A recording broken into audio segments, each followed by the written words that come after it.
Jammu parliamentary constituency में total 22 candidates जो हैं उन्होंने वो चुनाव लड़ रहे हैं, 22 कैंडिडेट्स हैं। और जो वोटिंग की फैसिलिटी इस बार जो इलेक्शन कमीशन ने एम्फेसाइज भी किया है, व्यवस्था भी की गई है होम वोटर्स के लिए जो 85 प्लस उम्र के हैं और जो स्पेशली एबल्ड लोग हैं उनके लिए, जो प्रिवेंटिव डिटेंशन में उनके लिए, और जो इसेंशियल सर्विसेज में आप जानते हैं 7 कैटेगरी नोटिफाई किया है इलेक्शन कमीशन ऑफ इंडिया ने जम्मू कश्मीर के संदर्भ में। तो उनके जो एम्प्लॉयज़ हैं जो इसेंशियल सर्विसेज की कैटेगरी में आते हैं उनके लिए वोटिंग की फैसिलिटी।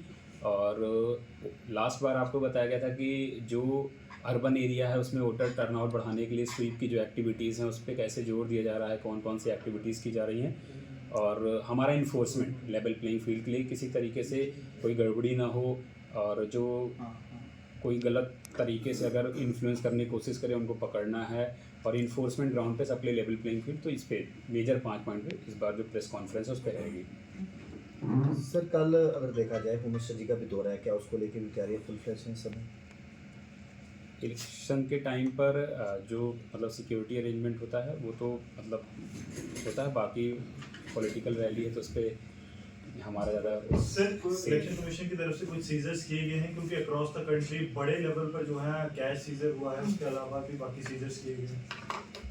हाँ, जो सीजर्स में है तो लगभग 53 लाख रुपए इन कैश इंटरसेप्ट किया गया है। जो डिफरेंट इन्फोर्समेंट एजेंसीज़ हैं उनके साथ हमारा मतलब वो काम चल रहा है कि उस पर वो उसकी गड़बड़ हुई है नहीं उसकी जांच की जा रही है, और जो भी जैसे उसके नियमन अनुसार कार्रवाई की जाएगी। सर न्यू वोटर्स के लिए क्या कहेंगे जो 18 प्लस है, जो पहली बार वोट कास्ट करेंगे? मैं यही कहूँगा कि वोट डालने ज़रूर जाएं और उनके लिए हर तरीके की फैसिलिटी है।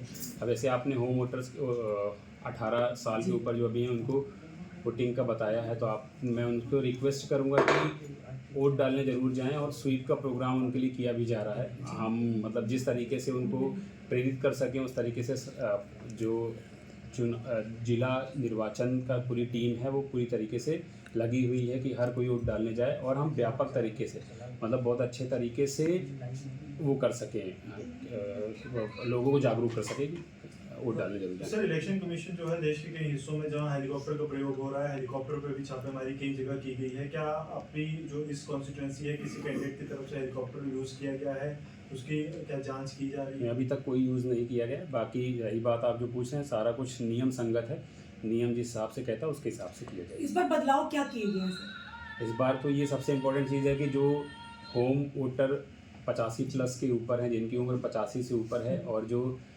पर्सन विद डिसेबिलिटीज़ हैं उनके लिए तो घर पे वोट कराने की व्यवस्था की गई है, और डेट्स भी नोटिफाई कर दी गई हैं 21 और 22 तारीख। साथ ही साथ जो इसेंशियल सर्विसेज मैंने पहले आपको बताया उसमें भी सारी व्यवस्था है, और इलेक्शन ड्यूटी पर जो लोग रहेंगे उनके लिए भी व्यवस्था है, और जो प्रिवेंटिव डिटेंशंस में हैं उनके लिए भी व्यवस्था है। तो ये 5 जो बिंदु हैं, स्तंभ हैं, इनको कवर किया गया है ताकि कोई भी पीछे न रह जाए। तो प्रिवेंटिव डिटेंशन में जो यूएपीए के अंडर भी हैं उन्हें भी ये फैसिलिटी दी जाएगी? हमारे पास ऑलरेडी जो लिस्ट आई हुई है उसमें जो जो कैटेगरी के हैं वो उनका हमने किया है। यूएपी भी है? यूएपीए की कैटेगरी उसमें वो कैटेगरी एक्चुअली सारा जो भी हैं उनके हिसाब से आई है, तो बताना नहीं, बस प्रिवेंटिव डिटेंशन सर सरकार आपने लिस्ट दी थी डिस्ट्रिक्ट पुलिस को जिसमें कोई आपने स्क्रूटनी की थी, कोई 5000 वेपन थे जिनके पास, बता सकते हैं उसमें से कितने अभी तक वेपन जमा हो गए हैं, कितने लोगों ने करवाए हैं? जो स्क्रूटनी के हिसाब से जो हमें लिस्ट जो मैंने प्रोवाइड किया था जितने लोगों को जमा करना था हो गया उतना वेपन डिपॉजिट सारे हो गए हैं। सर एक चीज़ सर और थी कि जैसे जो कैंडिडेट्स हैं इनके खिलाफ किसी तरह की कोई कंप्लेन जहाँ कुछ कोई किसी ने शिकायत की हुई थी सोशल मीडिया पे, जहाँ किसी तरह से किसी कैंडिडेट के खिलाफ कोई शिकायत करो उसके ऊपर कोई कार्रवाई की गई हो?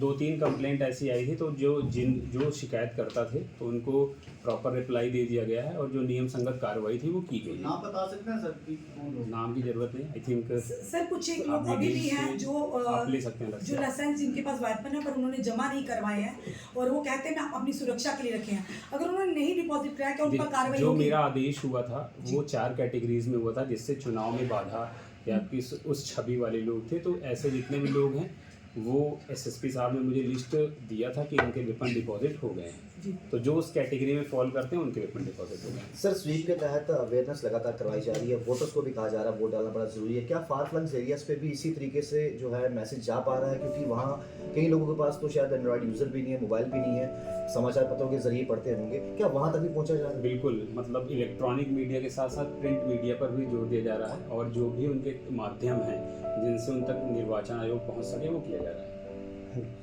और आपने जैसे पूछा तो जब हम इलेक्शन कंडक्ट कराते हैं तो जो पॉलिटिकल रैलीज होती हैं वो हमसे नहीं वास्ता होता है, जो तो उसमें एज अ रिटर्निंग ऑफिसर का कोई रोल, जो हमारे रैली वगैरह होती हैं ऐसे उसमें हमारी सर्विलेंस टीम लगती है और वो पूरा अकाउंटिंग टीम लगती है, वो सारी व्यवस्थाएं कर दी गई हैं ताकि उसका हमारे पास डिटेल्स होता है कितने जो भी परमिशन के हिसाब से क्या चीज़ें ली गई थी और कितना दिखाया गया एक्सपेंडिचर, जो कितना होना है वो सारी व्यवस्था कर दी गई है। सर रजिस्टर्ड पॉलिटिकल पार्टीज के कैंडिडेट्स पर अभी किसी तरह का एक्शन जो है लिया गया है किसी भी वॉल्यूशन के लिए अभी? हम नोटिस हमने बहुत सारे इशू किए हैं और उसमें जवाब भी आ रहा है, उसके हिसाब से कार्रवाई की जाएगी। अभी जो तो कोई जवाब एक्शन लिया गया है? अभी तक तो नहीं।